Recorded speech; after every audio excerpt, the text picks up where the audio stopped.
you so much for that big introduction. I'm a little humbled by that. And if you cannot hear me, please someone let me know so that I can, type it in at the bottom in the chat or, unmute your phone and yell at me.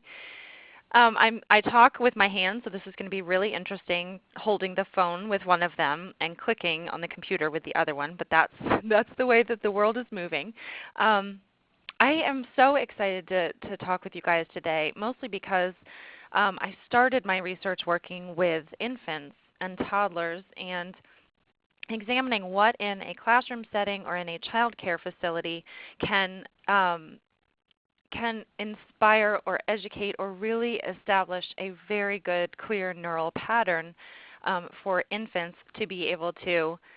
Oh, good. I'm reading these comments at the same time. I'm coming in loud and clear. I'm happy to hear that. So in establishing these clear neural pathways in order to have infants understand and be able to appreciate relationships early so that as they continue to grow and make relationships with peers and with other adults and caregivers, those positive neural pathways can continue. Again, if there are any questions while I'm talking, please feel free to type it in. I'll do my best to multitask and read and talk at the same time. I'm going to start today by telling you about the Safe Brain Classroom.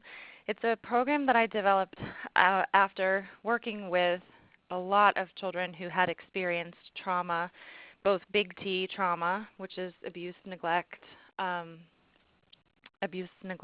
malnutrition, and then also little T trauma, which is working with children who've experienced kind of upsetting situations that we don't think of as major trauma, like the birth of a younger sibling, let's say, or a divorce or something like that that's really affecting the way that the child is interacting with the world at any given moment. And so all of these principles that we're going to talk about today come from this, although I'm going to start out by playing this video, I hope. Nope, I'm not. It's not a video, but that's all right. I'm going to explain how stress affects infants. This is the most incredible photo. I think that this baby is so adorable. I want to just scoop her up. When a child, an infant, is experiencing stress, oftentimes you aren't going to be able to tell that, except that the infant is working on several methods of showing or communicating with adults or caregivers around them to shout out, to tell the caregiver that they're working with that they are in distress or pain. Oftentimes what happens is if it's a trusted caregiver, if it's someone that the infant has established a very secure relationship with or attachment to early on, the infant will cry, will become distressed, will lose control of their body, will lose control of their motor skills. And often this is what we think of as a temper tantrum with a toddler who's mobile, who will throw themselves down on the ground and roll around. And this is the way that stress presents itself in a typically developing infant or toddler. Unfortunately, if that stress and the stress reaction are not met with a visible or an immediate response from an adult, that infant starts to learn that their cues are not going to be read or responded to, and they'll do one of two things. First, an infant will give up, and you'll just see them whimper briefly and then stop crying because they have learned that their needs will not be met. The second thing is that they will keep crying out harder and louder and longer. Again, they'll lose complete control of their body, and they will really do anything they can in order to get any sort of attention. Those are the two most common responses that we see in infants to stress. I'm going to move on now. This is one of my favorite slides of all time. I am not sure if you can see my cursor moving. I have a highlighter. That's so exciting. Okay. So this is my favorite slide because what you're looking at here is the brain. And what this picture is, if you can see that highlighter, is neural synapses, neural connections at birth. So each one, and now I'm going to use my fancy pen, each one of these is a neuron, right? That whole thing is a neuron, and each little tentacle sticking out from the neuron, I am such not a very talented artist. Each one of these little tentacles reaching out is actually a dendrite, which is potentially able or set up to connect with another neuron close by. And when these neurons connect to each other, it actually represents learning. So what you're looking at here basically is the capacity to learn. All right, so let's start with this one. And I've highlighted this one in yellow.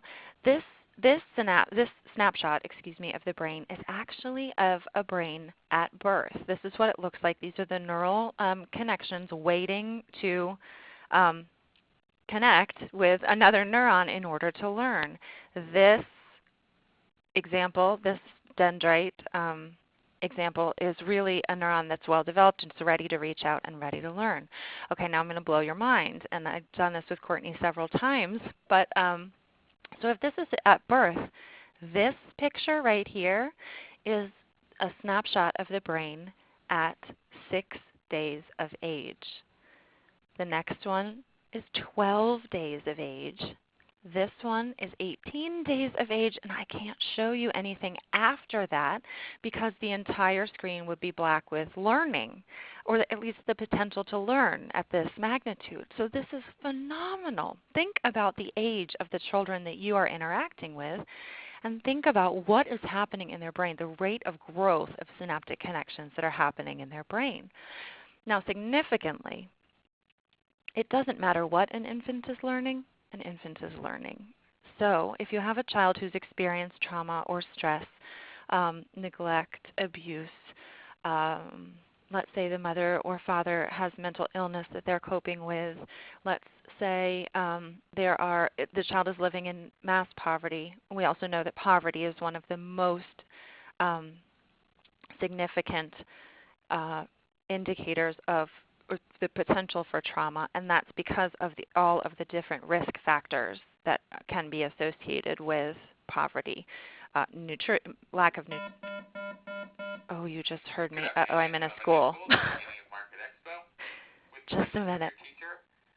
You may leave and go to your expo group in a calm and respectful manner in the hallway. Thank you. So my cover's been blown. I'm at Yancey Elementary School in Charlottesville. I'm not in my office. I have to be here all day, so I'm hiding in a back corner of an office. But anyway, thanks for that. Thanks for dealing with that interruption. Okay, so now we had this last picture that was at 18 days. It doesn't matter what they are learning, they're learning. So they're learning that stress reaction that we talked about in the previous slide, which is no one is here to respond to my cues or my calls for help, or they're learning every time I cry, my caregiver comes in and will pick me up and will give me that eye contact and that connection and that support. So I feel connected. I feel as though I am a part of this relationship. This is a picture in 3D, which I just think is super cool. This is what the neural connections look like, the synaptic, the neurons at the top with the dendrites reaching out underneath it. And I'm going to go back really briefly, but if this is your brain and this is what your brain looks like at birth, this is actually what your brain looks like on love. And I'm going to ask you to bend your thinking for a minute because this picture was taken from a rat brain, is a neural synapses shot of a rat, but it's actually been replicated in humans, and we're going to talk about that a little bit.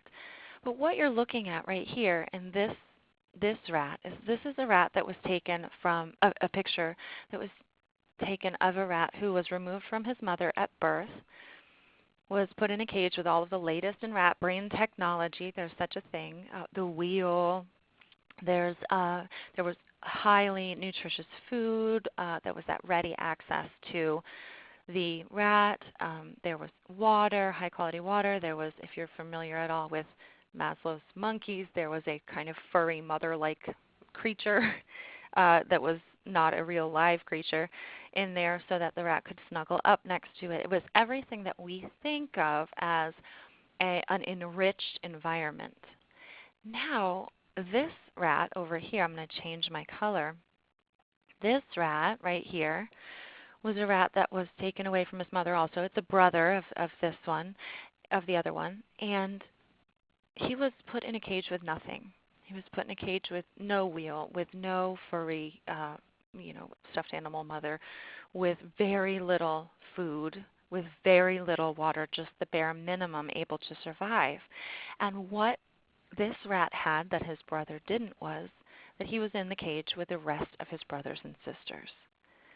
And I am not sure if you can see this or if you're aware of this visual, but what this rat is showing is an incredibly significantly higher number of dendrites.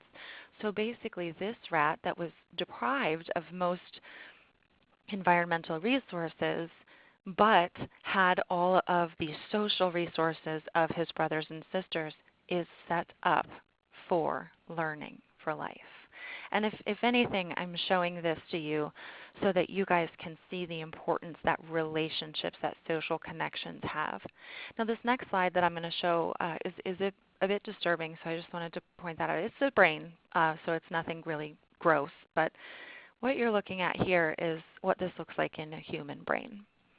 This is the picture of a typically developing 3-year-old, and this is a picture of a 3-year-old that was exposed to extreme neglect.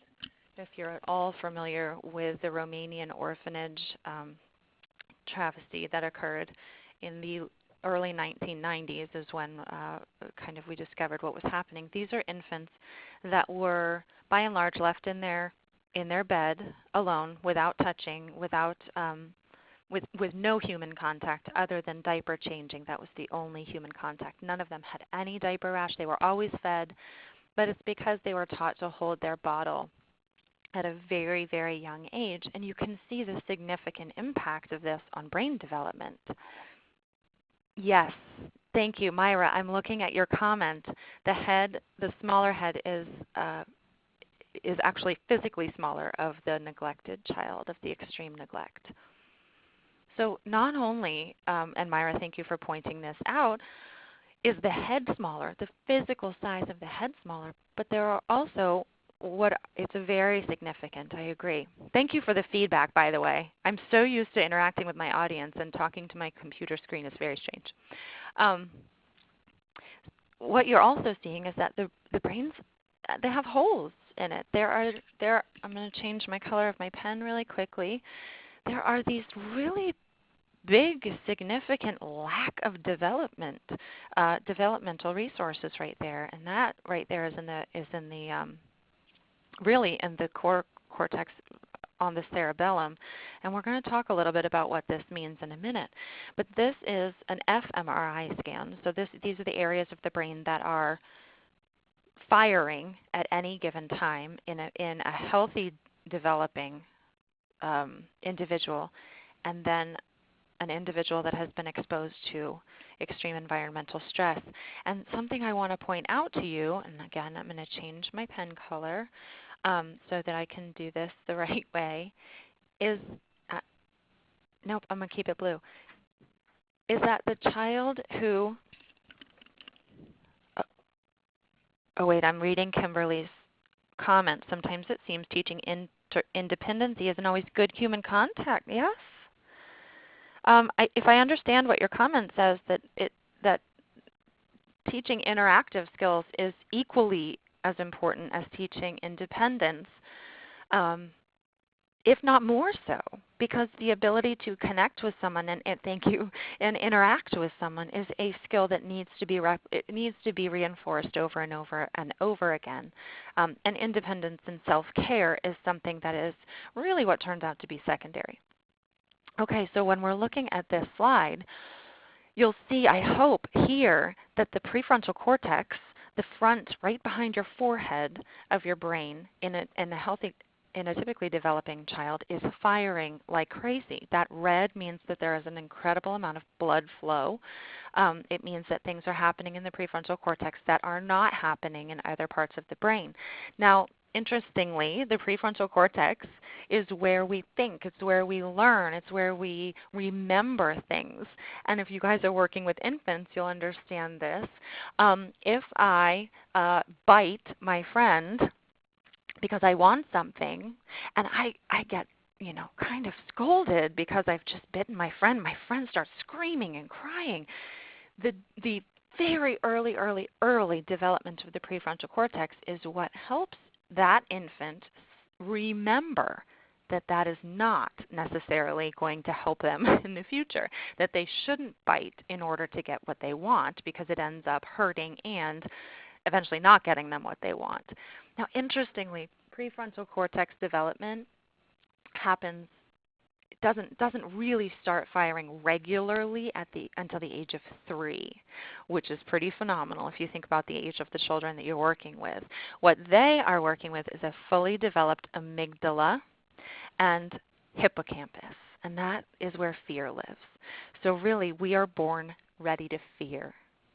And only later in life do we start getting the tools and the tool set in order to think about how to handle that fear and to learn from our experiences. It's trial and error, that prefrontal cortex, starting at birth.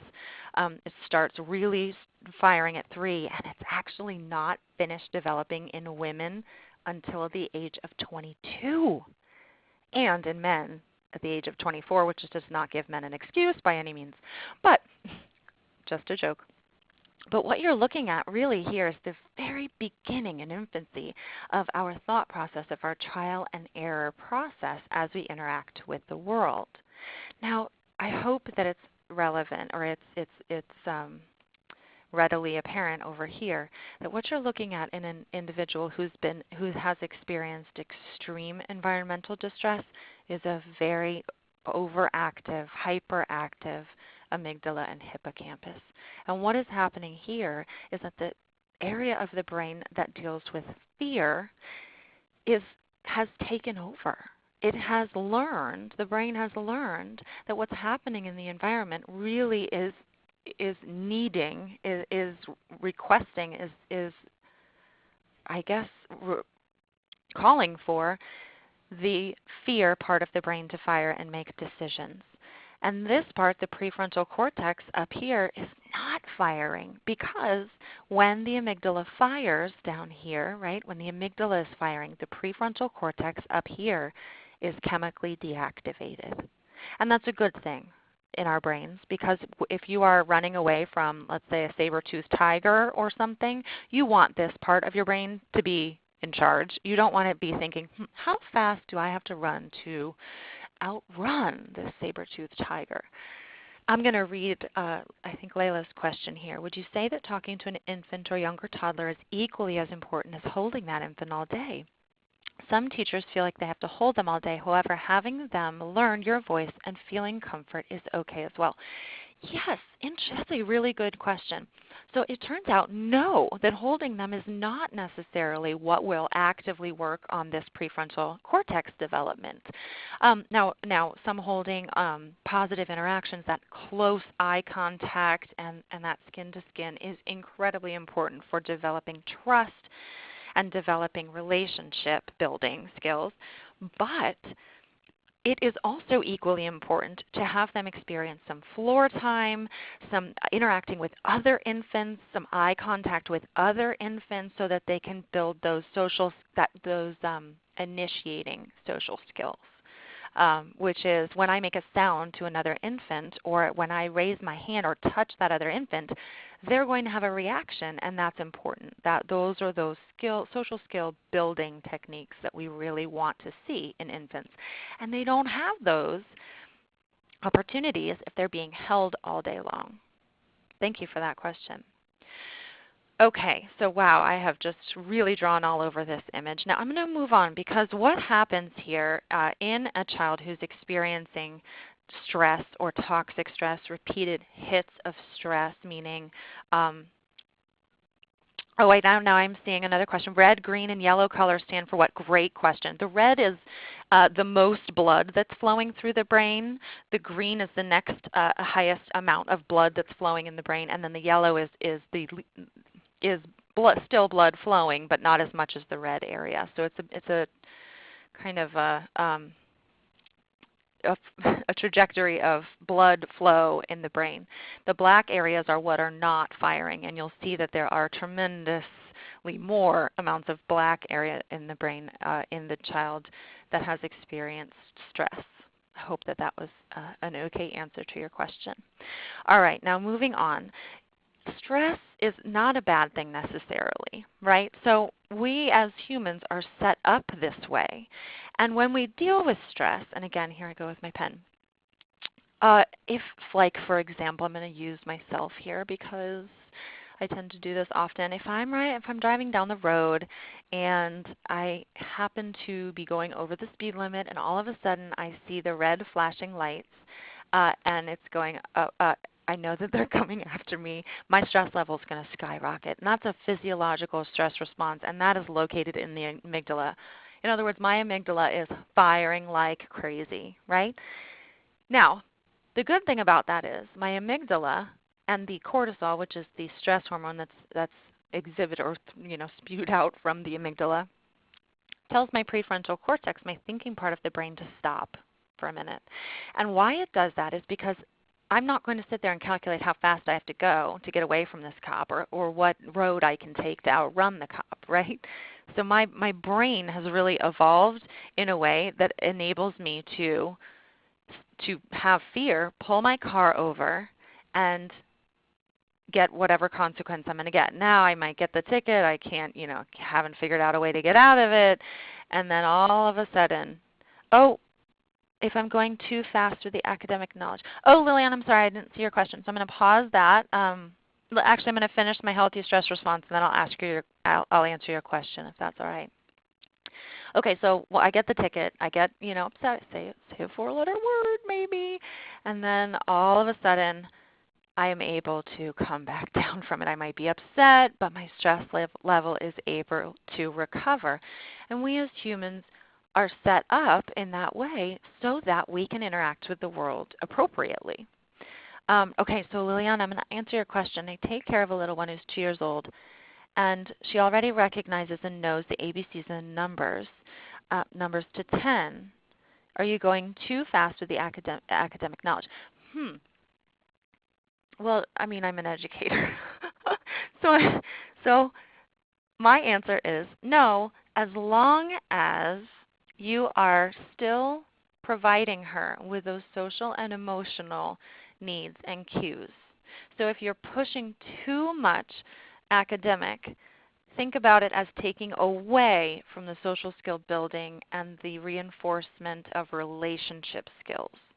That's really the issue. So if the relationship skills can be there and present, and reciprocal communication and the stuff we're going to talk about in a minute is there, then no, I don't think you're going too fast. You just don't want to push the academic skills in lieu of these relationship building skills at 2.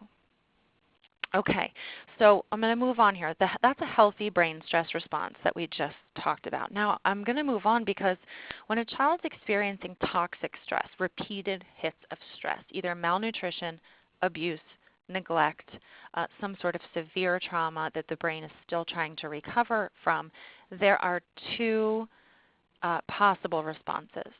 The first possible response is that the child experiences the stressor and the child is heightened. It's a physiological response. The amygdala is spewing out cortisol. But what happens is that child has become accustomed to always living at this heightened state, and that child cannot recover. That child is living in hypervigilance. This is the child who always startles, who always appears to be in fear, or at the older ages, when learned behavior comes in, they are very aggressive. They're biting, they're pinching, they're pulling. They are moving from 0 to 60 immediately. These are children who may be experiencing a prolonged stress response, a hypervigilant response. They never have the time to come back down. All right.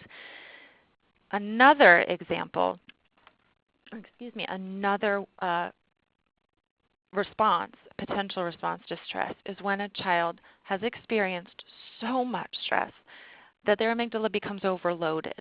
And what happens here is that when they experience a stressor, it doesn't produce as much cortisol. It doesn't produce that amount of stress because the system has been overloaded. And what happens is there isn't really recovery needed. They just are kind of flatlined in their response. And this is a child who can be in a very stressful situation and looks at you with a complete blank stare, blank eyes.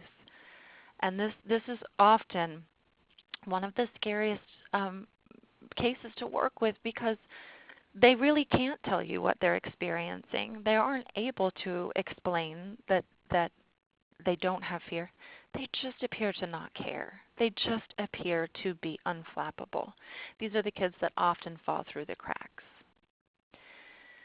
Okay, so these are the 3 stress responses.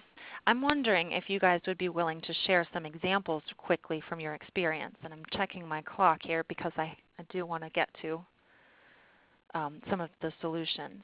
Please feel free to type in the chat if you guys have any specific examples.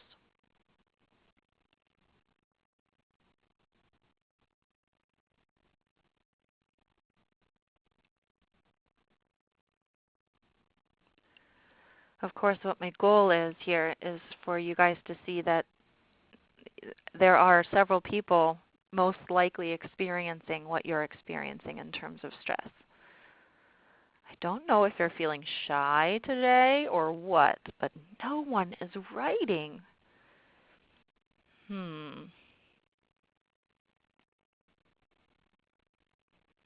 Well, in the interest of time, I think I'll keep going unless Courtney and Becky, you want to jump in. Uh-oh, Elaine, you have your... Oh, can I go back to this? Yes, I can. Of course I can, Audrey. Elaine, you have your hand raised. And I'm clicking on it. But I'm wondering, Elaine, if you can type in what your question is.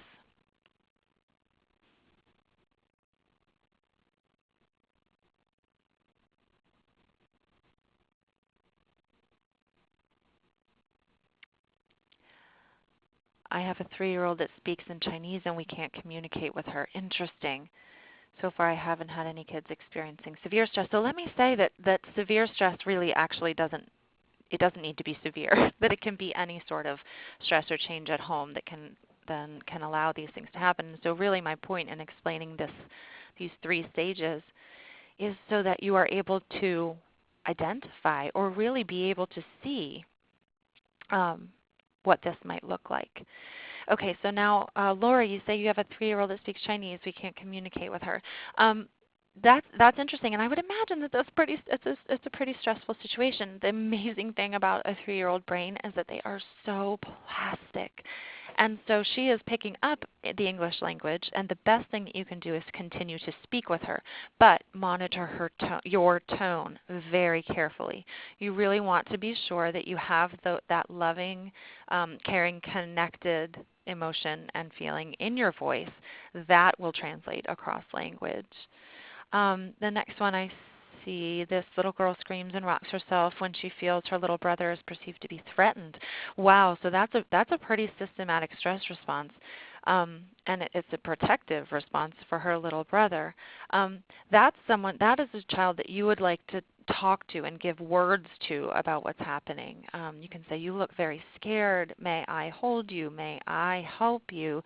Can you say I'm scared?" And then when you give her those words, she will more be able to express those emotions rather than internalize them. What to do with a kiddish experience? Hypervigilant. I'm not exactly sure what you mean, Liliana. I'm going to ask you to clarify that a little bit. Separation anxiety is absolutely, oh my gosh, that's a clear sign of stress. It just happens to be fairly normal in our development, and the best thing you can do is to support that child with love and routine and connection. Some sign language. Oh, sign language is a really good way to communicate with a child, but again, it's that tone that's important. You have a student that's expecting a new sibling. That's a big one, so you really want to put some words around that. What I'm thinking is, pardon me, is I am going to have these questions which are so wonderful. These I'm now reading. These responses are wonderful. I'm going to ask Courtney and Becky to chime in here and answer some of these questions because particularly Courtney knows what my response would be, I think. And then if there are further questions, I'm happy to share my email after this webinar. So thank you so much, guys, for sharing, and I'm going to move on just in the interest of time.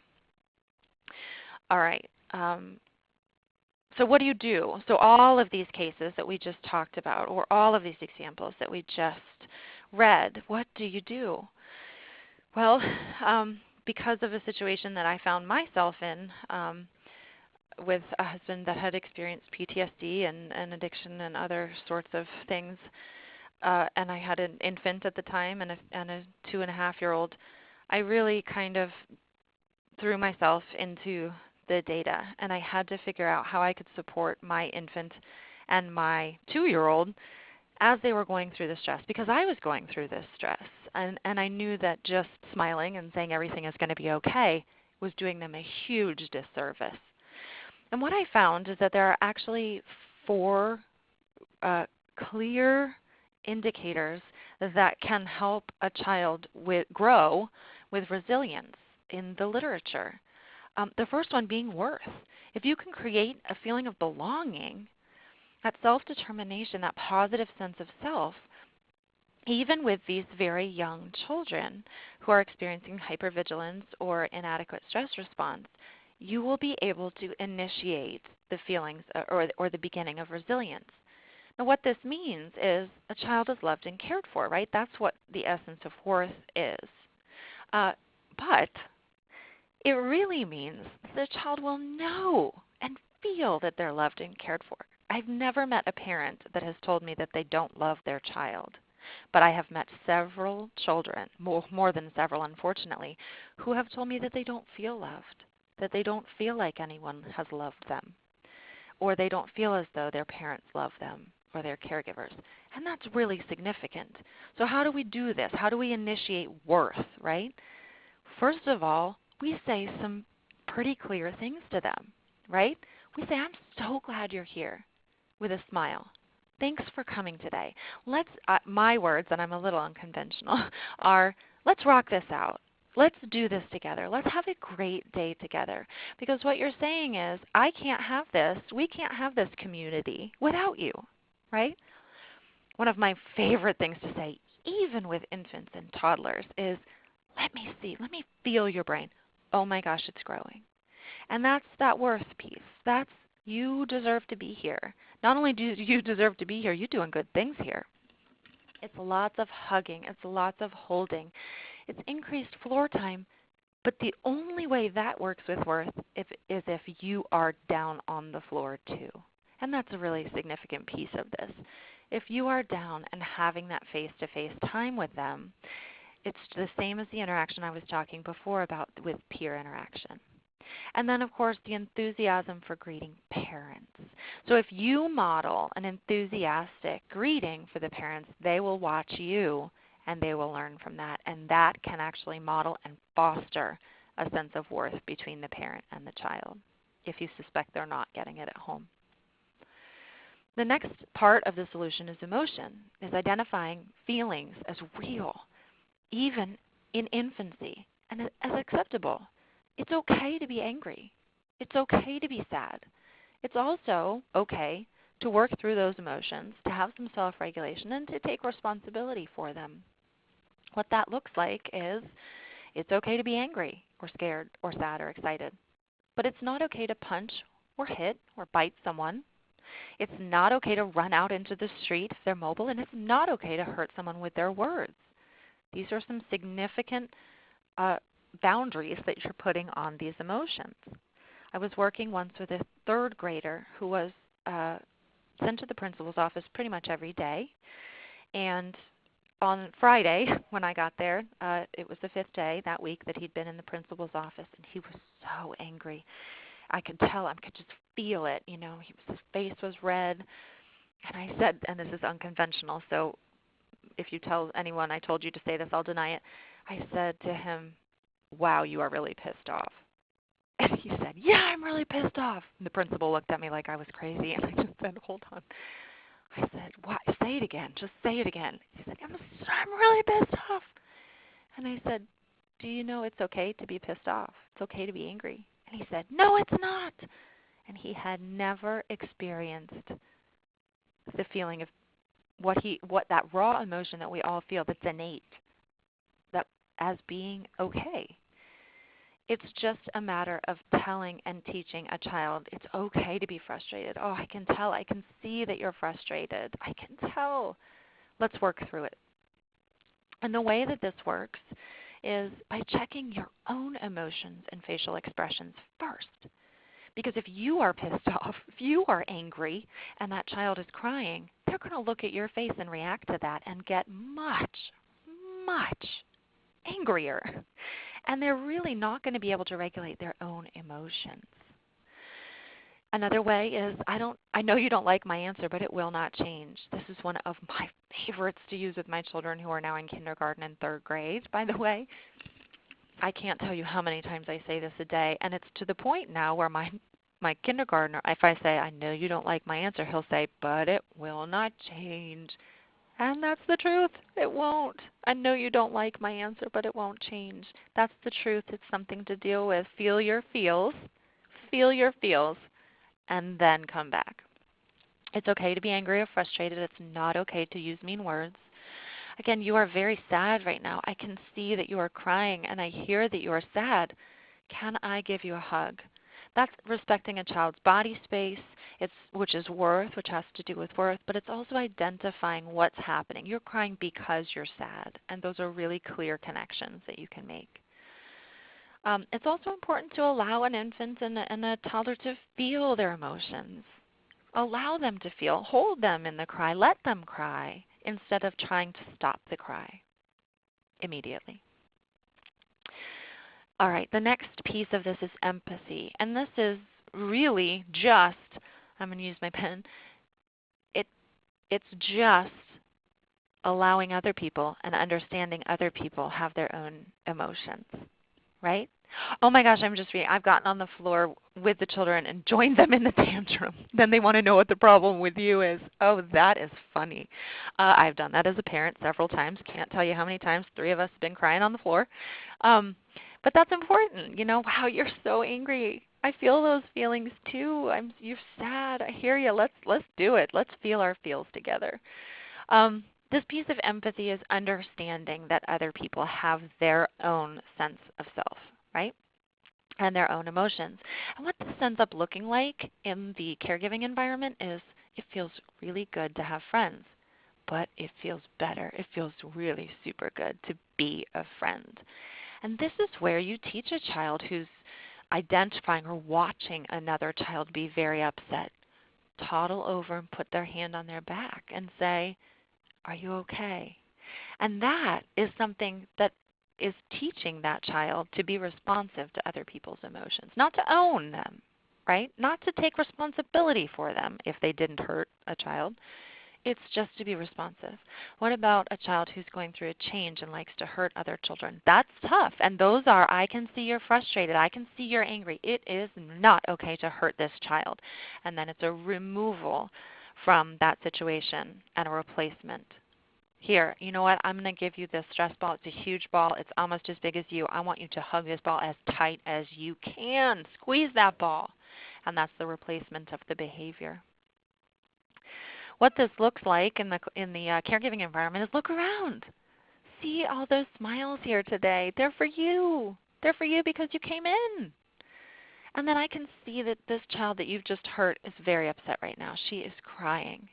If you need to, give the child the words. She's not in here, hon. Okay.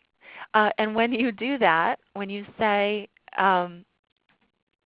when you give them the words, when you say I'm sorry, and then say how can I make you feel better, you're actually giving them language that they can take forward with you. What else you can do is let's give each other a high five. We just did a great job. Can you give your friend a high five?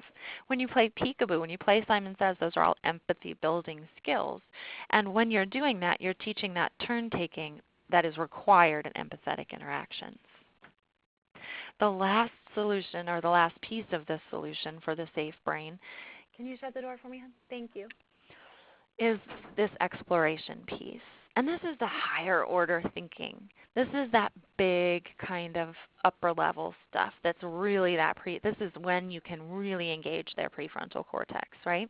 This is building self-confidence and learning. And this, which is my favorite, is it's okay to get messy. It's okay to ask questions about the world, and it's okay to explore. Let's go explore. All right. So let's see. More importantly, though, it is not okay to expect someone else to deal with the mess, and it's not okay to disrespect others. So exploring doesn't mean crawling over someone else's body and kneeing them in the eye. That's not exploring. That's hurting, and that's a lesson that you can teach them. And that's when you come back and you diffuse the situation and say, whoa, you wanted to get to the other side so badly that you crawled right over this child. How can we do this again? And that's when you pick the child up and you bring them into that situation and have them walk around or crawl around that other child. And the way that we can do this in the classroom is by saying, or in the infant caregiving environment is, you know what, let's get messy. Talk about it. Let's get messy. Just a reminder, we're going to have to clean this up, but that's okay. It's putting words with tactile experiences. That feels funny, slimy, wet, crunchy. Playing with unusual items like tin foil, shaving cream is a favorite, whipped cream is a favorite if you don't have parents that are freaking out about sugar. And then encouraging the children to get their own utensils for eating, tissues for blowing their nose, things like that, as long as they're age appropriate. And this is where you kind of merge that independence piece with the supportive caregiving environment. All right. So these are my solutions. These are my 4 solutions, and I've left 10 minutes, which is not very long, because I want to work through some of these scenarios here. So let's start with the first one, okay? You're working with a 24-month-old child, and you just found out that their parents are getting divorced. This is the first time that you've heard of any of the parents' stress, but you've kind of noticed that some things are happening with the child. The child's less engaged, kind of more spacey, and easily distracted. I want you to think about this for a minute. Talk, if you're watching this webinar with a group of people, or think about it on your own. Think about how these things are related. And then if you can, type in some answers. How would you interact with the parents? Given what we've just talked about, how would you interact with the child? What would change in your experience in the way that you worked with this child? Go ahead and type in any responses.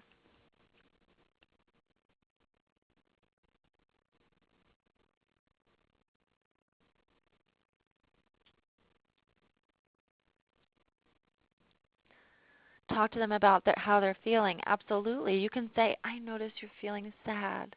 And at 24 months, they would be able to. Oh, it just says, I set up a conference with both parents. Absolutely. This is when you get to say, these are the things I'm noticing. I want to support your child in the best way that I can. The child feels insecure and scared. It's scary.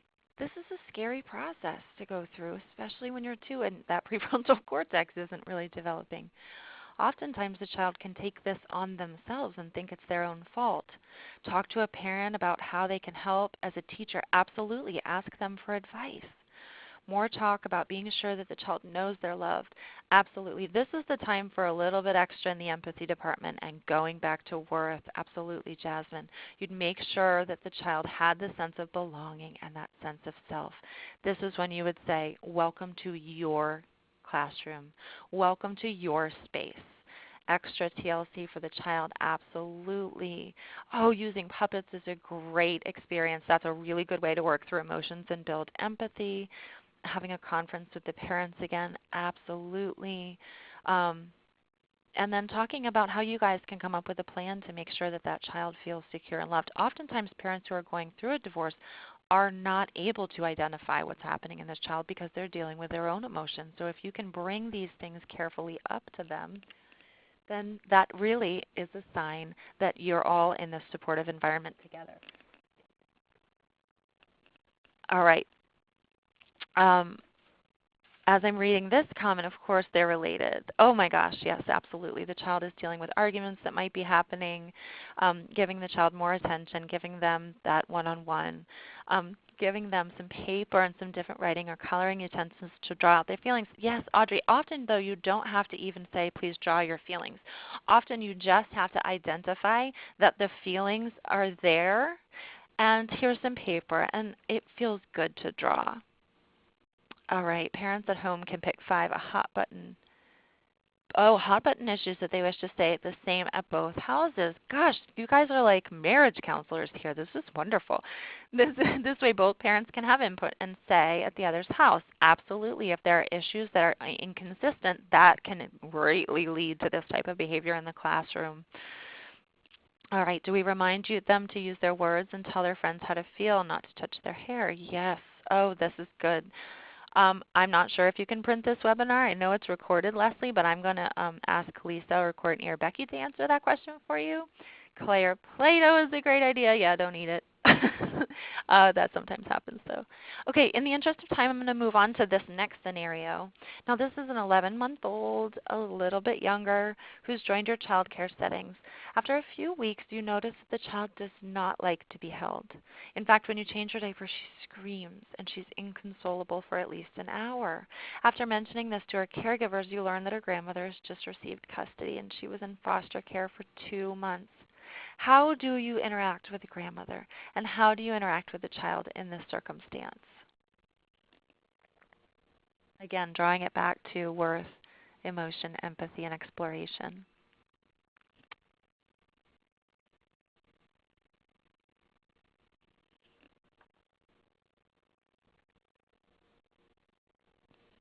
You have to let the child lead with how much touch. Absolutely. You don't ever want to be overbearing in this circumstance. You never want to force touch on them because that exacerbates the situation. Think about that amygdala and that fear response. Absolutely. Give more love to the child and make her feel more love and secure. And yes, inquire whether the grandmother is identifying that these things are happening at home. You have to get some consistency across settings here. A conversation does need to be had with the grandmother to see if there are triggers here. I want to talk to you a little bit about the diaper change incident. This kind of was a red flag to me. Can you talk to me a little bit about what's happening? Again, this does have to be done with some care in the way that you talk to the grandmother because you don't want to lose her as an ally in the situation. Showing care and love, singing can help. Speak with the child softly. Yep, this is where your tone comes in, right? This is where, and this goes back to the language barrier as well, this is when you want to make sure that the interactions that you're having with this child are calculated and open and warm and caring. You'd ask to partner with the grandmother. I love that word. Using the word partner is a very powerful buy-in tool. And if she's experiencing the same things at home, you're right, does she have access to support when she took custody? We'll give lots of hugs. We'll play. Absolutely. I want to make sure that this child feels safe and comfortable. Definitely do not use force in your voice or in your touch. Having the child feel safe in the school system, wherever the caregiving environment is, really what is the most important thing here. The calm tone of voice, it's going back to building that worth and the emotions. You know what? It's okay. It's okay if you don't want me to hold you right now. I won't, but I am going to put you on the floor and I'm going to sit down next to you and I'm going to follow you and take your lead. Guys, I'm blown away. Thank you for interacting so much. I thought this would be so bizarre because I can't see your face and talk with my hands as much, but this has been really wonderful. Thank you so much for attending the webinar. I'm going to allow Courtney and Becky to come on and give you some final thoughts and answer any other questions that you guys might have about how this information can be disseminated. So Courtney and Becky, are you there? We're here. Thank you so much, Kristen, for taking the time to share your knowledge and expertise on this topic. It's something that I know I experience a lot of providers expressing more information about, especially on how to support and respond to children and families who are experiencing this, because it's never easy. It's always tricky, and your hearts go out to these families and these children who are experiencing whatever type of trauma there is. And I think you've left us with a lot of really good information to help us with that. So thank you. You're very welcome. Thank you. But before we end today's webinar, I want to remind you all that there are additional resources on today's topics that you can access on our ITSN website.